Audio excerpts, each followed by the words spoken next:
ចាស់ជួយសួរលោកគ្រូថ្ងៃនេះខ្ញុំមក design form attendance មួយដែលនៅក្នុង PowerPoint របស់យើងគឺយើងធ្វើអំពី form របស់ student អញ្ចឹងនៅក្នុងនោះផងដែរគឺខ្ញុំបាន design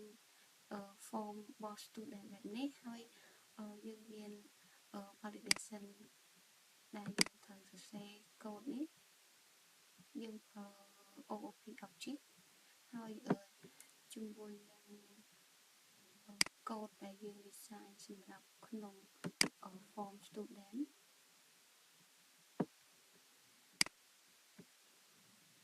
កូដដែលយើង design របស់ form student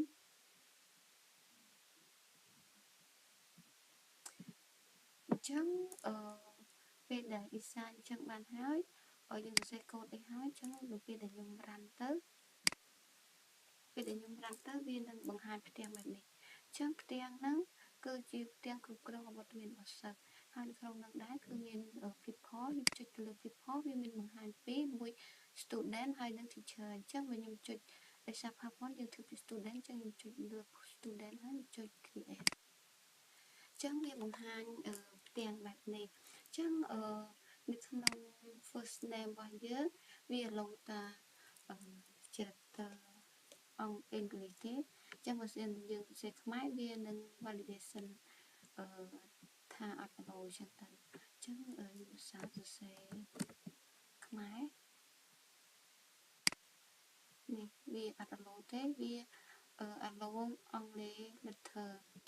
អញ្ចឹង first name ក៏ដូចគ្នាអញ្ចឹងខ្ញុំសរសេរខ្មែរសរសេរអីខ្មែរទៅអង្គខ្មែរចុចតង់ជីក្រៅមកគឺវាអត់ឡូដូចគ្នាហើយសម្រាប់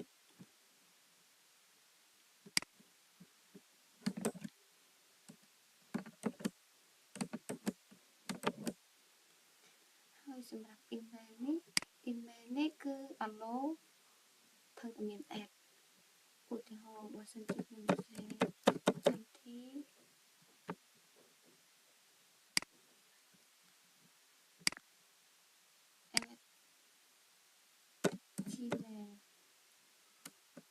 gmail.com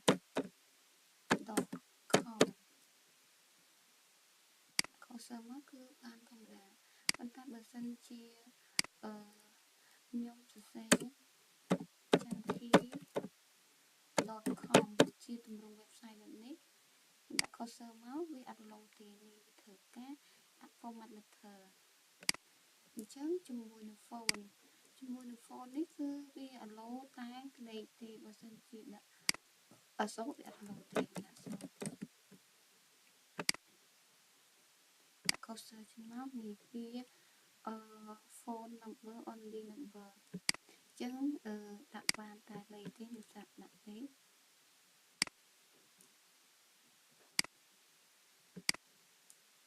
0